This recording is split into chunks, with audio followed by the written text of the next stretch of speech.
All right, we're on with our little spoonful of spirit. Lindy, let's talk about personal history today.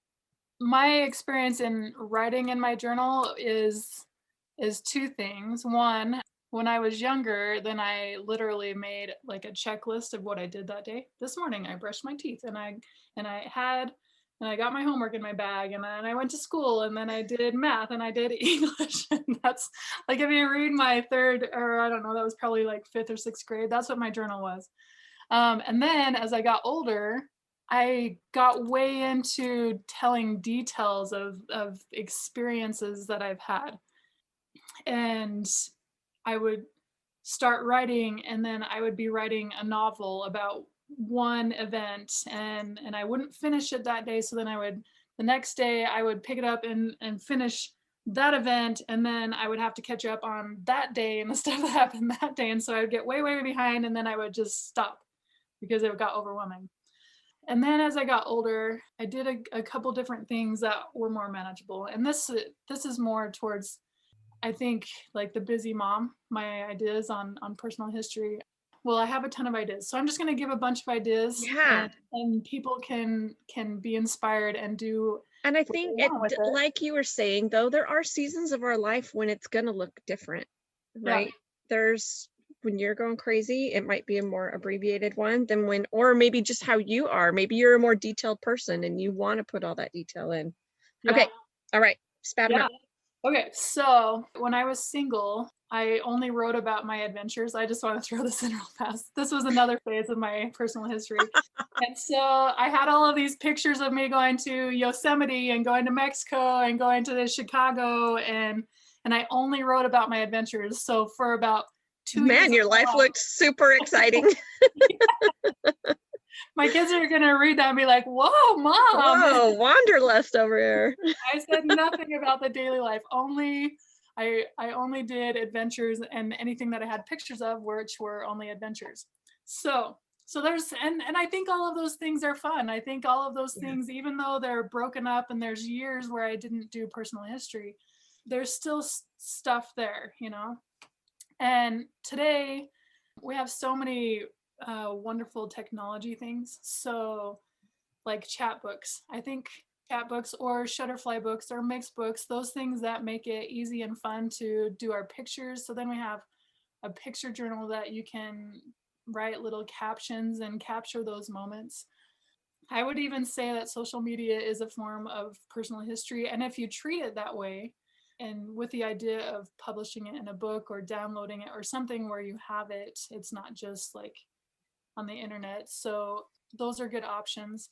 What I do for my kids, and it's been such a blessing in our lives, is on my phone I have my notes, and whenever my kids have a milestone, and I mean it happened a ton in their first 2 years. Today you walked. Today, like right now, Oh, Lucy does this thing where she puts her hands in her mouth. I think it's because we're trying to only do binky at nighttime. So now her fingers go in her mouth, and she gets massive amounts of spit, and then she rubs it in her hands, and then she rubs it on her face, and she's just playing in her spit, and she smells like bad breath. It is, so I have a hard time picking her up because I'm like, oh, I love you. I think. And so I wrote that down because that's kind of a silly and it's funny. It's a thing, funny you know. phase she's in. Yes. And so just on my phone, on my notes, whenever I think of these things, then I just go in and write it down. That's a great idea. And then it's fun for my kids. Then I take their pictures and I put their milestones like in a book with their picture of that month, and then they love that book. And so that's a fun way where it's not I overwhelming. love that. Milestone of the month. You Yeah. know I love alliteration. Alliteration. Yes. And so then it's not overwhelming, you know, like you just, as you see things come up, you just write them down real quick. And then like every 3 months, I'll get all of the stuff together that I have and find a picture that I took and put the milestones on it and then put it in their book. And it's not overwhelming. So that's what I do for my kids. And that's been very rewarding.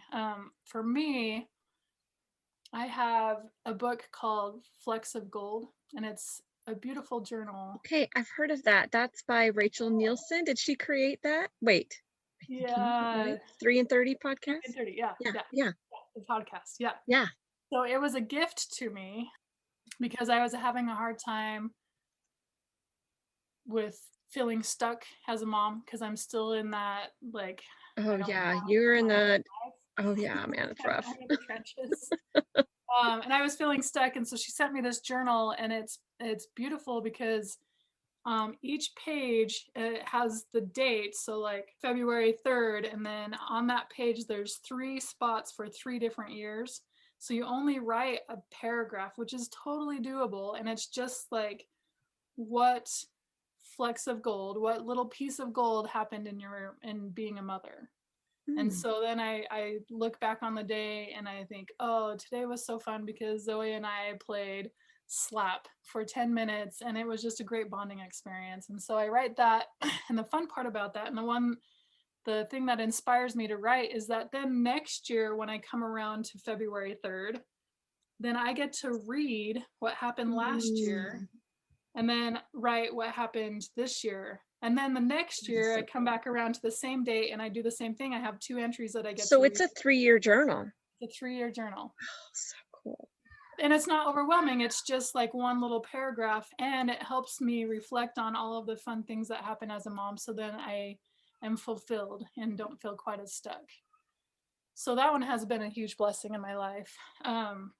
My my partner, we were talking about during this lesson, he does an audio journal. Mhm. So when he is driving in the car or something, instead of Marco Poloing somebody, he gets on his own recorder and records kind of a personal journal. And then so he has this audio journal and that has How been cool would that be for his family later to be able to hear his voice? to hear him. I know.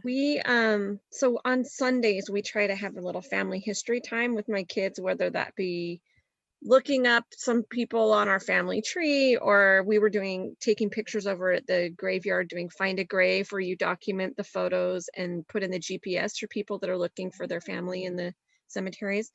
But this last Sunday, I said, let's read some personal histories of people, because on Family Search, they have some people in our family have personal histories that we haven't read through.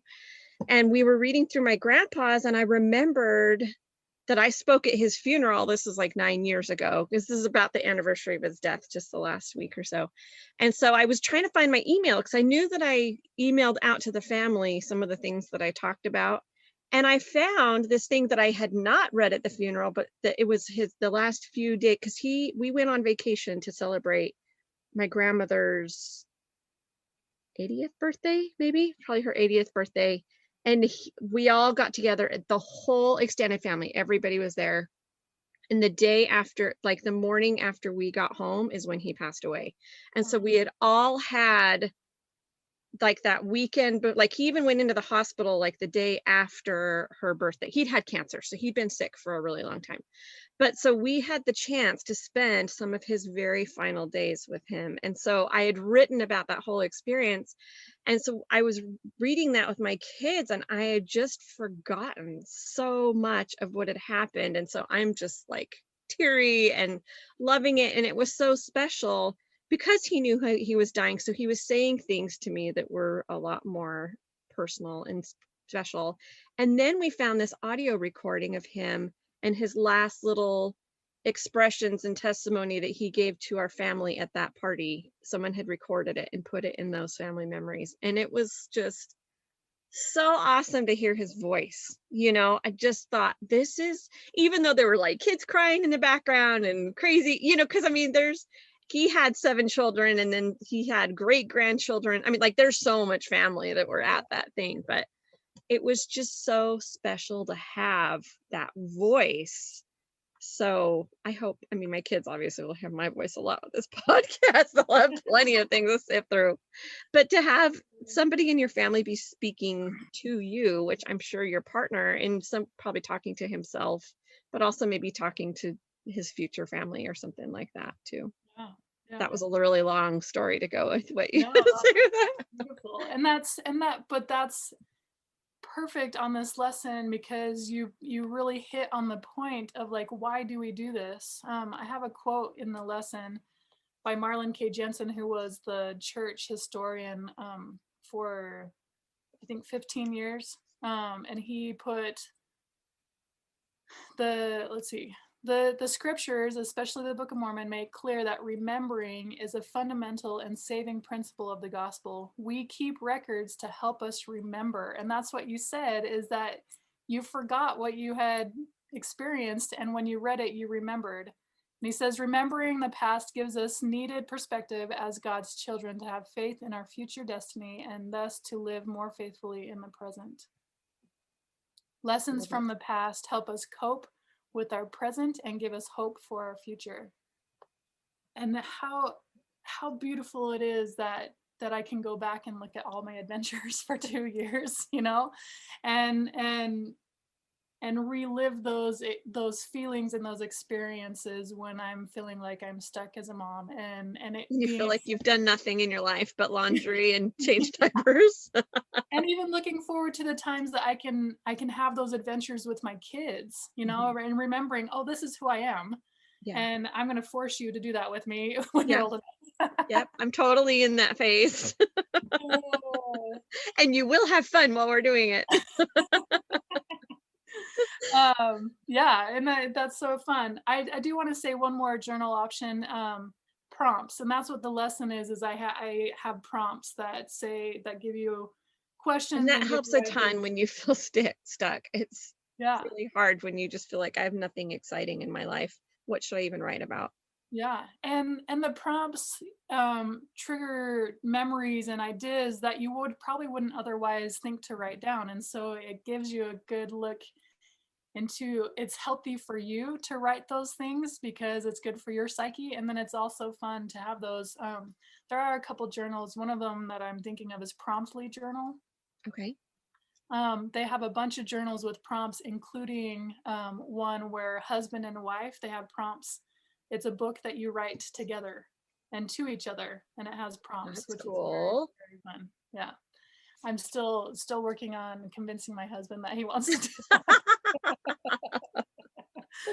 Uh, anyway, so there's some fun resources to help you with your personal history, and I just want to share the joy and the beauty that it has been in my life, even though I have, like I said, missed years at a time. But that's okay, because I also have tons of personal history to look back on that helps me remember and helps me to feel buoyed up.